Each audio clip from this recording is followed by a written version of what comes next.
Hi friends, welcome to Plexus Ortho. My name is Dr. Kanan Kumar. I am an orthopedic consultant at Plexus Ortho. Today we are going to discuss about the MCQ that we put up a couple of days ago in the Telegram channel. So the MCQ number was 213. It says a 25-year-old male patient had his right index finger jammed by a cricket ball. He was unable to extend his DIP joint, right? So he is unable to extend his DIP joint. What splint is used to manage this condition? So all of you can see a picture of a lateral image of a finger here. You can see that there is a fracture here, right? So basically the extensor tendon or the terminal portion of the extensor tendon is attached to this piece, and when the ball jammed the finger, sudden hyperflexion has caused fracture and avulsion of the piece. So this causes a flexion deformity of the DIP joint and inability to extend the DIP joint. So this is called as mallet finger. What is this called? This is called as mallet finger. So what splint is used for this? The common splint it is called is mallet splint. It's also called as stack splint. So the answer to this question is stack splint, right?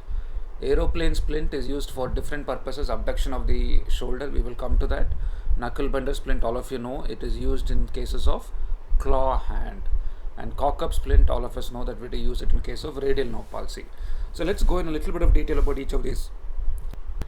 So mallet finger is basically, when we see the lateral image, we have, this is the distal phalanx, this is the middle phalanx, and this is the proximal phalanx.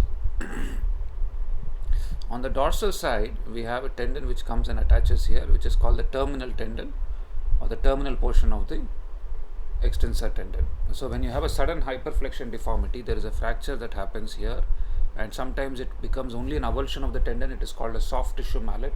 When it is avulsed, like in this case with a piece of bone, it is called as bony mallet.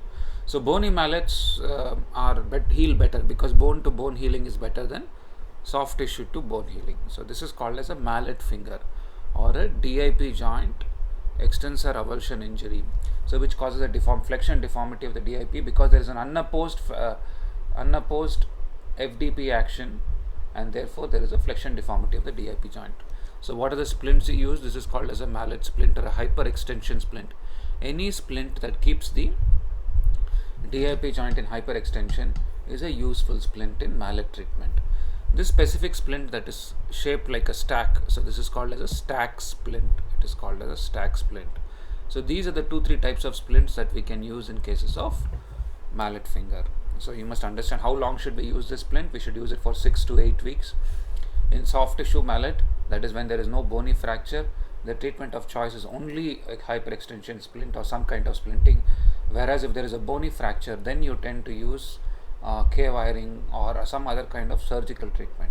How long should you splint these cases? You should splint for 6 to 8 weeks. So this is in brief about mallet finger. And let's go to the next splint that we were discussing about.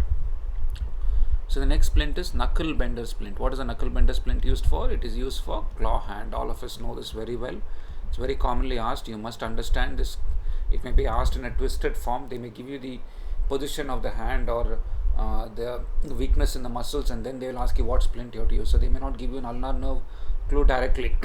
In these cases, you have to be able to diagnose and use the knuckle bender splint. So basically in claw hand, what happens? There is an inability to flex the MCP joint and extend the PIP and DIP joint.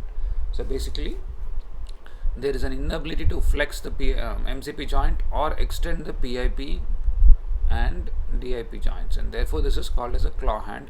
The knuckle bender splint performs the action of the lumbrical and the intraosteal muscle. It flexes the MCP joint, extends the PIP and DIP joint. So if you can see, it flexes the MCP joint and extends the PIP and DIP joint. It serves 2 purposes: improves cosmesis for the patient and improves function as well for the patient. So therefore knuckle bender splint is used for claw hand. Now the next option we had in the question was called as an aeroplane splint. Aeroplane splint is an abduction splint of the shoulder. If you can see, the shoulder is abducted at 90 degrees.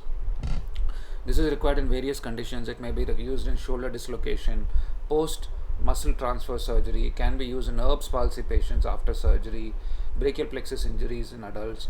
So therefore aeroplane splint basically abducts the shoulder. and you can control this abduction as well. You can make it 30 degrees, you can make it 60 degrees. In this case it is 90 degrees. So you can control the abduction of the shoulder as well. So this is basically abduction of the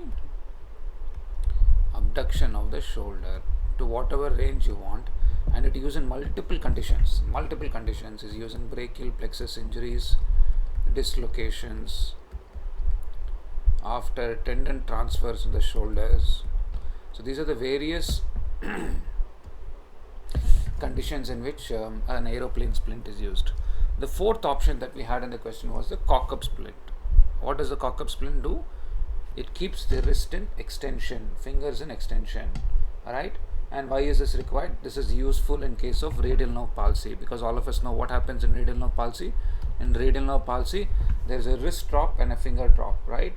So therefore, to keep the wrist in extension and the finger in extension, we use the cock-up splint. So this cock-up splint can be used 24 hours a day, or it can be used only at night. So cock-up splint is a very useful method, useful splint in radial nerve palsies. So now we have gone through all the 4 splints. We have gone through briefly about mallet finger, and what are the types of splints used in mallet finger. What is the injury? Don't try to mug it up. Try to understand what injury is the mallet finger. What is the opposite of mallet finger? That is an FDP avulsion instead of an extensor tendon avulsion. It's called jersey finger. So jersey finger is an FDP avulsion rather than an EDC or an extensor tendon avulsion from the distal phalanx. So you must understand these things, and I hope you have a basic understanding of these 4 splints. We will go through in a little more detail in the future videos. So thank you very much for hearing me out. My name is Dr. Kannan, and this is Plexus Ortho. Thank you.